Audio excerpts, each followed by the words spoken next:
sobat semuanya dimanapun kalian berada. Saya doakan semoga semuanya sehat dan sukses selalu. Amin. Pada kesempatan kali ini saya akan membahas sebuah film yang diangkat dari peristiwa nyata tentang kisah sejarah peperangan Muslim versus Kristen dalam Battle of Wina atau pertempuran kota Wina, Austria yang terjadi pada tahun 1683, menceritakan tentang tiga tokoh kunci utama dalam pertempuran Wina, yaitu Kara Mustafa, Marco da Aviano, dan Raja Jan Sobieski ketiga.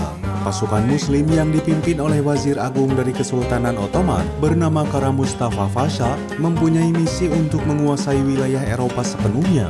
Tujuannya yaitu untuk mengubah gereja Santo Petrus yang berada di kota Roma supaya dialihfungsikan menjadi sebuah masjid sebagai pertanda bahwa pihak Muslim telah berhasil menguasai jantung Eropa. Namun sebelum rencana itu terwujud, Kara Mustafa harus terlebih dahulu menaklukkan kota Wina atau kota Golden Apple.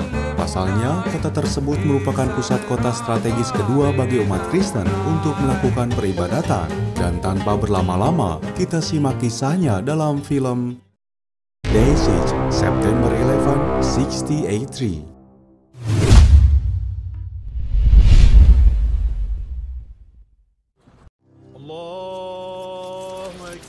Request that you carry the green flag of Muhammad. Kisah ini terjadi pada tahun 1682 atau 1 tahun sebelum terjadinya pengepungan kota Wina oleh pasukan Ottoman. Diceritakan di sebuah kota kecil di Italia Utara, terdapat seorang pendeta bernama Marco da Aviano yang diklaim mempunyai kelebihan atau mukjizat, yaitu dia bisa menyembuhkan berbagai macam penyakit dengan cepat.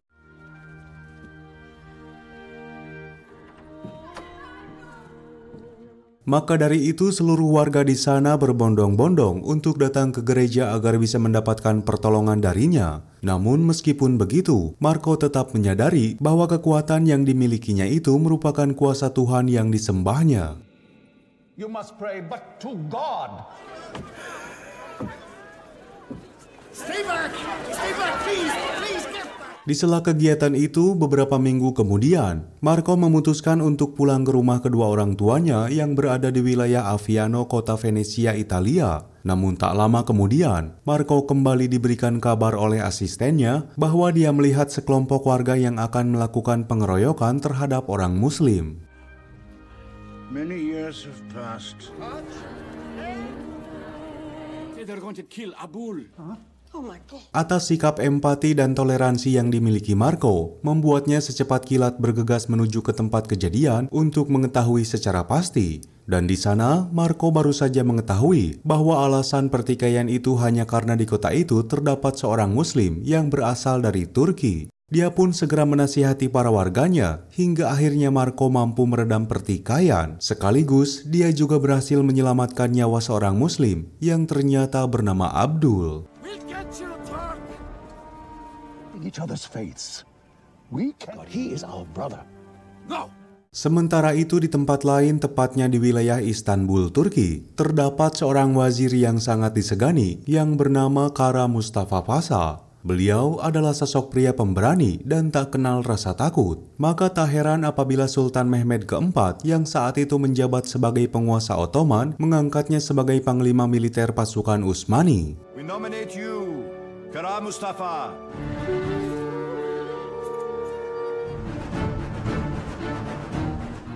Sultan Mehmed percaya bahwa penunjukannya terhadap Kara Mustafa untuk menjadi panglima militer Ottoman sangatlah tepat. Apalagi beliau mempunyai cita-cita untuk menaklukkan Eropa khususnya kota Roma. Tak tanggung-tanggung, sang Sultan juga memberikan sejumlah pasukan besar untuk Panglima Kara Mustafa yang berjumlah 300.000 personil dari sejumlah divisi, termasuk pasukan aliansi yang berasal dari bangsa Tartar atau etnis Turki Mongol.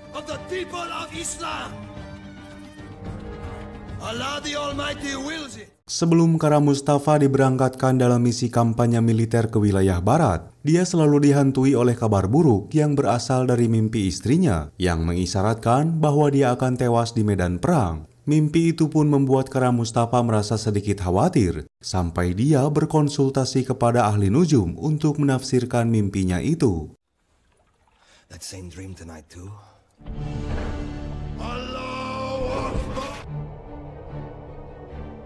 Sang peramal meyakini bahwa itu bukanlah suatu pertanda buruk baginya. Pasalnya mimpi itu bukan berasal dari mimpinya sendiri, melainkan dari istrinya. Maka pertanda itu tak akan berefek apapun kepadanya.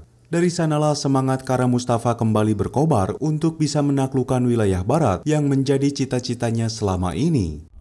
Are you sure of what you say?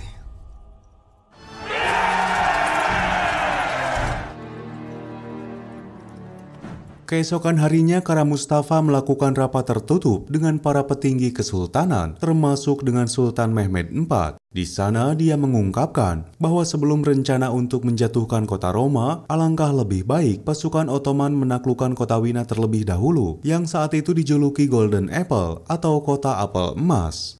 I would face a Padua Arthur. Using the walls of Vienna.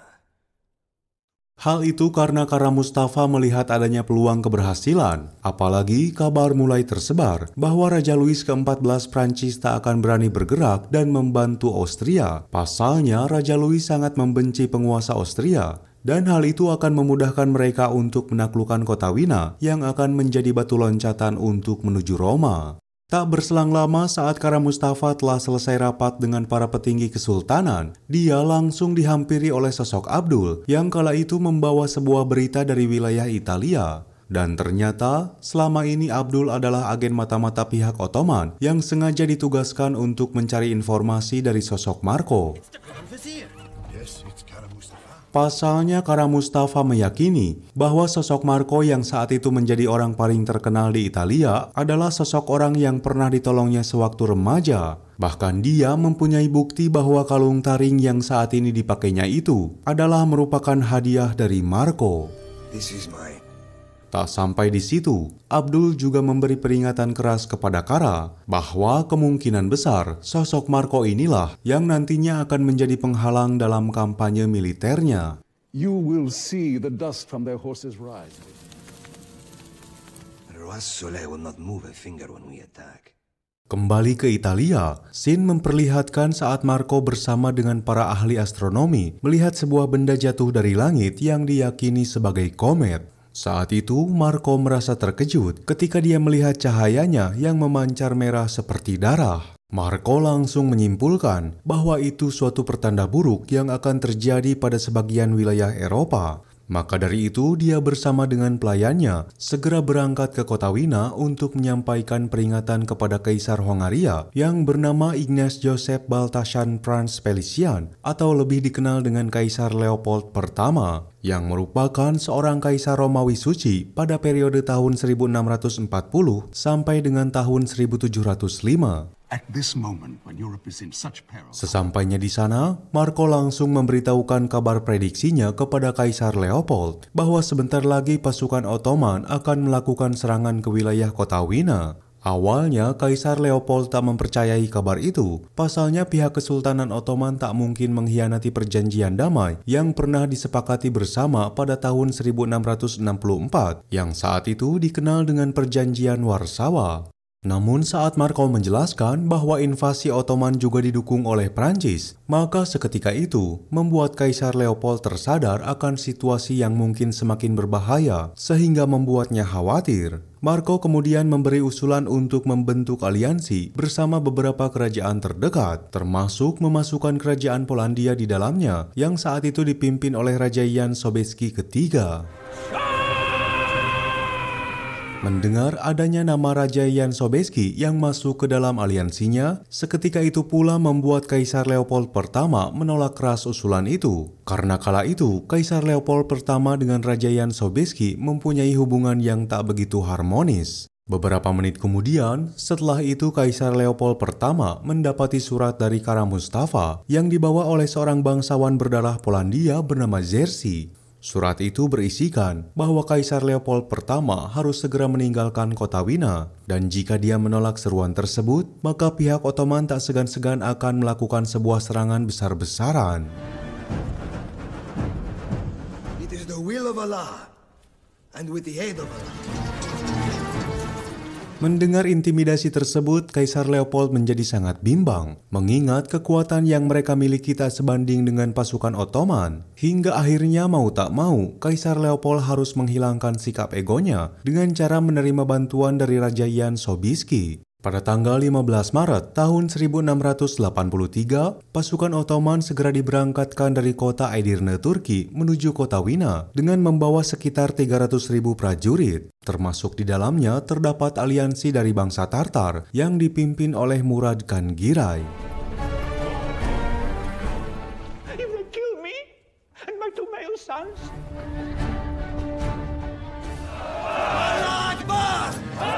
Bangsa ini merupakan etnis dari Turki Mongol yang mayoritas beragama Islam, dan Murad Khan sendiri merupakan pemimpin dari dinasti Kekhanan Crimea. Bahkan apabila ditelusuri lebih jauh, dia masih merupakan keturunan generasi ke-13 dari cucu Genghis Khan. 2 bulan berlalu, tepatnya pada tanggal 10 Juni, pasukan Ottoman sudah berada di sekitaran Sungai Rab Hongaria di dekat kamp militer Carlos Loren. Saat itu, sejumlah pasukan Austria menyaksikan langsung betapa banyaknya pasukan Ottoman yang melintas di hadapannya. Kejadian itu pun sempat membuat gentar para pasukan Austria dan mereka segera melaporkannya ke pihak kerajaan. Atas situasi itu, Kaisar Leopold pertama mulai merasa cemas, sehingga dia harus menutup seluruh akses ke kota Wina dan membawa seluruh anggota keluarganya ke tempat yang lebih aman.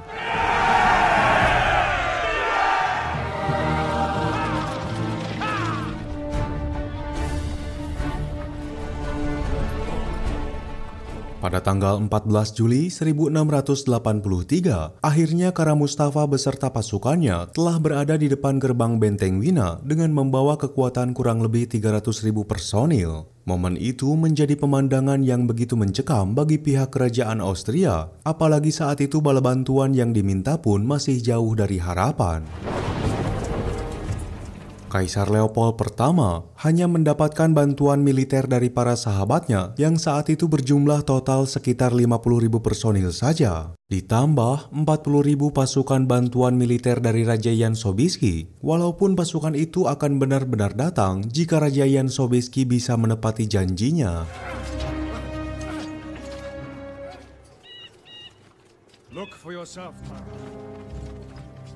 Di sisi lain, Kara Mustafa sangat yakin bahwa misinya itu akan berjalan dengan sukses. Terlebih, dia sangat mengetahui jumlah kekuatan musuh yang tak sebanding dengan pasukannya. Maka dari itu dia meminta kepada Abdul untuk memberi peringatan kepada musuh-musuhnya supaya segera menyerah tanpa adanya perlawanan. Abdul segera pergi untuk menjalankan tugasnya. Dia pun dengan lantang menyuarakan agar pihak Austria menyerah dan bersedia membayar upeti kepada Kesultanan Ottoman. Namun seruan itu tak sedikit pun dihiraukan oleh pihak Austria, bahkan mereka hanya bisa terdiam membisu. You will save your bodies and your souls. may God help us. Recognize the true faith. Akhirnya, Kara Mustafa merubah rencananya dengan strategi penyerangan kecil. Dia pun segera bergegas bersama para jenderal-jenderalnya untuk menyusun rencana agar strateginya berjalan dengan sempurna. Sebagai salah satu aliansi yang tunduk kepada pemerintahan Ottoman, Murad Khan memberi masukan strategi kepada Kara Mustafa agar menempatkan pasukan kavaleri dan meriam di puncak bukit Kahlenberg. Tujuannya agar bisa mengantisipasi adanya ancaman penyerangan dari pihak musuh yang akan menyerang diam-diam ke wilayah kamp militer mereka. Namun usulan itu ditolak mentah-mentah. Bahkan Kara Mustafa meremehkan usulan Murad yang seketika itu ucapannya tersebut membuatnya sakit hati.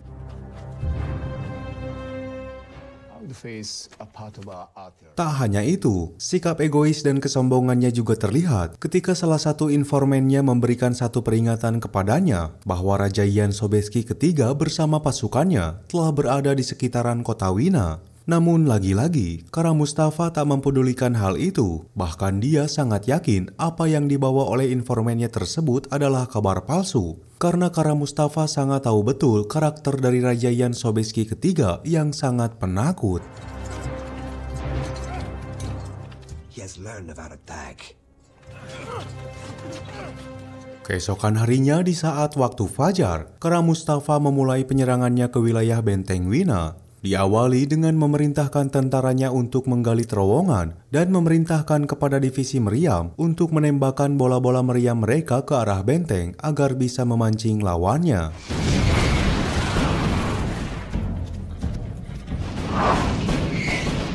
Pihak Austria mulai panik dengan serangan yang dilancarkan pihak Ottoman, dan hal itu terpaksa membuat mereka harus melakukan perlawanan sehingga pertempuran itu berjalan dengan begitu sengit. Dari jalannya pertempuran itu, kedua kubu telah mengalami kerugian yang cukup besar. Bahkan strategi Kara Mustafa untuk menggali terowongan sempat tergagalkan.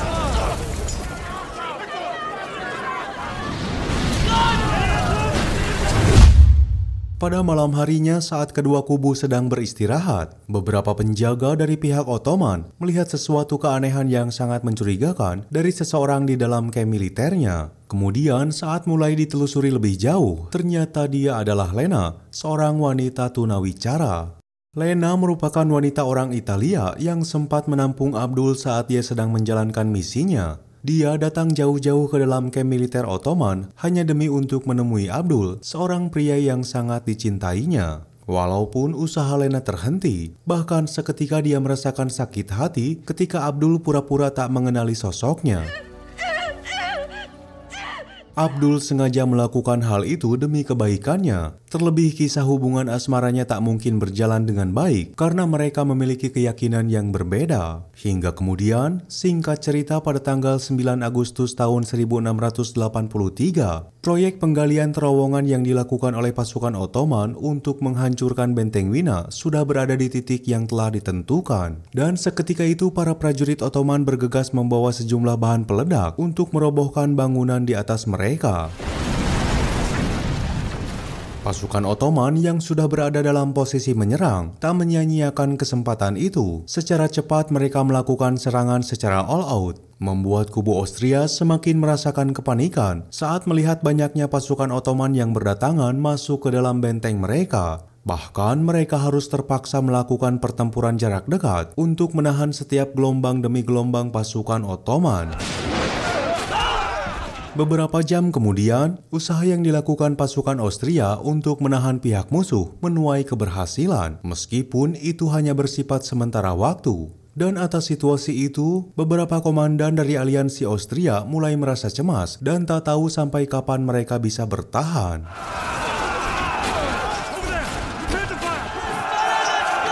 Dalam kondisi kecemasan serta ketakutan itu, tak lama berselang sebuah harapan mulai datang kepada pihak pasukan aliansi Austria, yang mana dari kejauhan, para komandannya melihat Raja Jan Sobieski bersama pasukannya yang datang untuk membantu mereka. Dan seketika kondisi itu membuat mental pasukan Austria yang sedang terpuruk kini bisa kembali bangkit.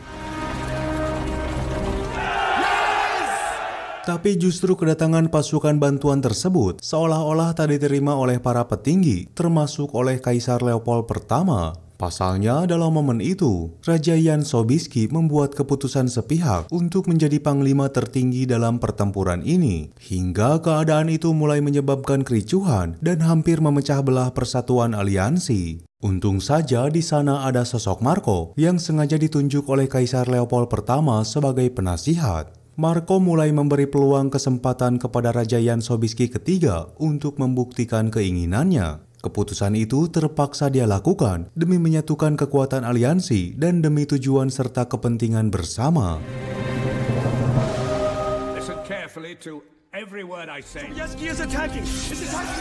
Setelah ditunjuk sebagai panglima militer, Raja Jan Sobieski ketiga mencoba memberikan strategi penyerangan agar bisa mengembalikan keadaan. Mula-mula, dia ingin menempatkan sejumlah pasukan kavaleri dan meriam ke atas bukit Kahlenberg karena dia tahu bahwa tempat itu sangatlah strategis, apalagi titik itu sangat berdekatan dengan jantung pertahanan musuh. Di tempat lain, Kara Mustafa belum menyadari rencana brilian yang akan dilakukan oleh pihak musuh.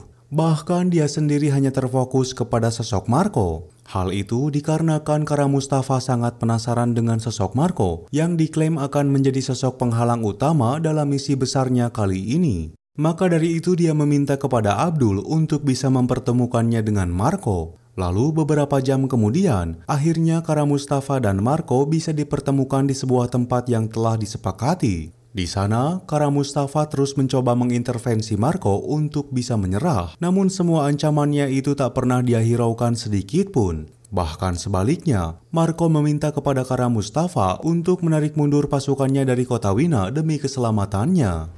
We are so numerous.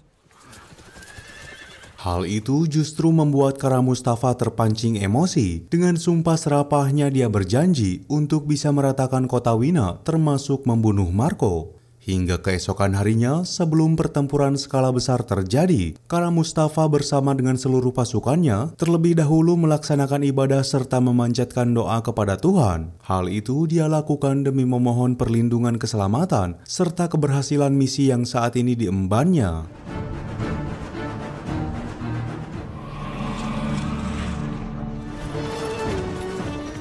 Di pihak lain, Marco juga tak mau kalah. Dia mampu menjadi sosok penasihat kerohanian bagi semua pasukan Kristen. Dalam satu komandonya, Marco meminta kepada pasukannya untuk tetap gigih mempertahankan kota Wina dari pihak musuh walaupun sampai titik darah penghabisan, serta tetap menjaga pedoman aturan agama Kristen yang dianutnya.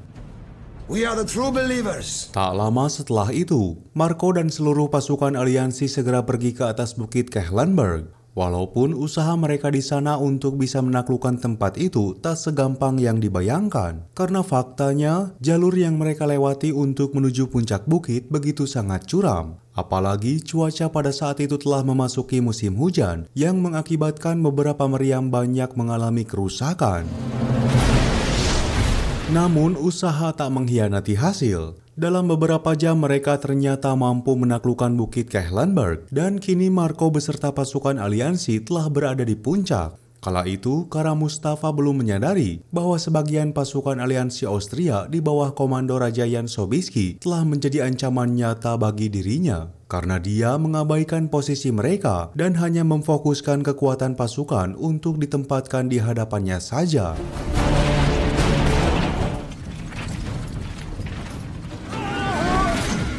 Kara Mustafa segera mengerahkan kekuatannya dengan mengirim seluruh divisi kavaleri yang bertujuan untuk mengacaukan perimeter pertahanan musuh.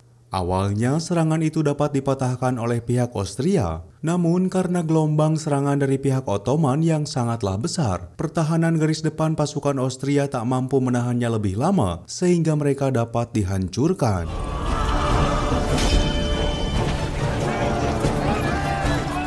Our troops are retreating. Tapi justru disinilah letak kesalahan fatal Kara Mustafa. Karena meskipun dia berhasil mematahkan pertahanan garis depan lawan, tetapi di sisi lain, posisi pertahanan Ottoman sendiri diabaikan dan sangat terbuka lebar. Beliau baru menyadari saat melihat bahwa pasukan Raja Jan Sobieski ketiga sudah berada di puncak Kehlenberg.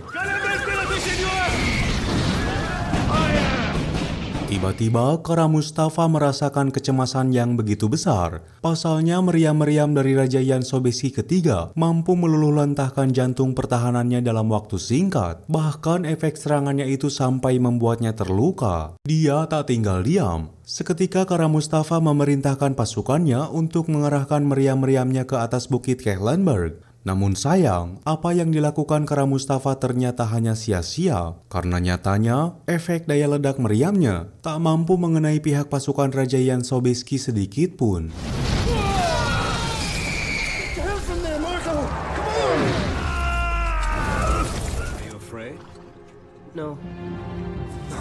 Kini kekuatan militer Kara Mustafa mengalami kerugian yang cukup besar. Dari jumlah 300.000 personil, kini hanya menyisakan sekitar 10% atau sekitar 30.000 pasukan saja. Terlebih, dia juga ditinggalkan dan dikhianati oleh Murad Khan, karena sebelumnya Kara Mustafa tak pernah bisa menerima usulan darinya untuk menguasai bukit Kehlenberg. It's your first charge. Pada waktu itu, kekalahan telak pihak Ottoman sudah berada di depan mata. Mau tak mau Kara Mustafa harus menarik mundur sisa-sisa pasukannya dari kota Wina. Melihat situasi itu, Abdul tak tinggal diam. Dia memutuskan untuk mengorbankan dirinya sendiri demi mencegah pihak musuh agar tak bisa mengejar pelarian Kara Mustafa. Seraya membawa bendera panji-panji Rasulullah, dengan cepat Abdul menunggangi kudanya untuk bergerak ke hadapan musuh. Dan dalam sekejap saja, beberapa peluru mampu bersarang di tubuhnya sehingga dia dinyatakan gugur dalam pertempuran itu. There he is, Father!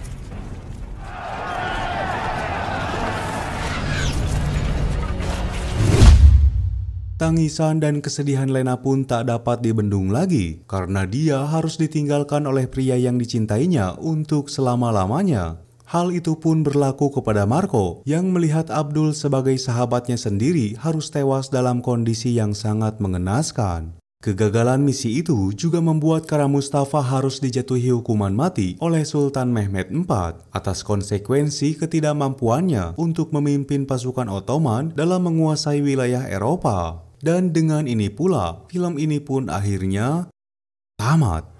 Itulah yang bisa kami persembahkan dalam alur film sejarah kali ini. Semoga bisa menghibur sobat semuanya dan mohon maaf jika masih banyak kekurangan. Sampai jumpa lagi di kisah berikutnya.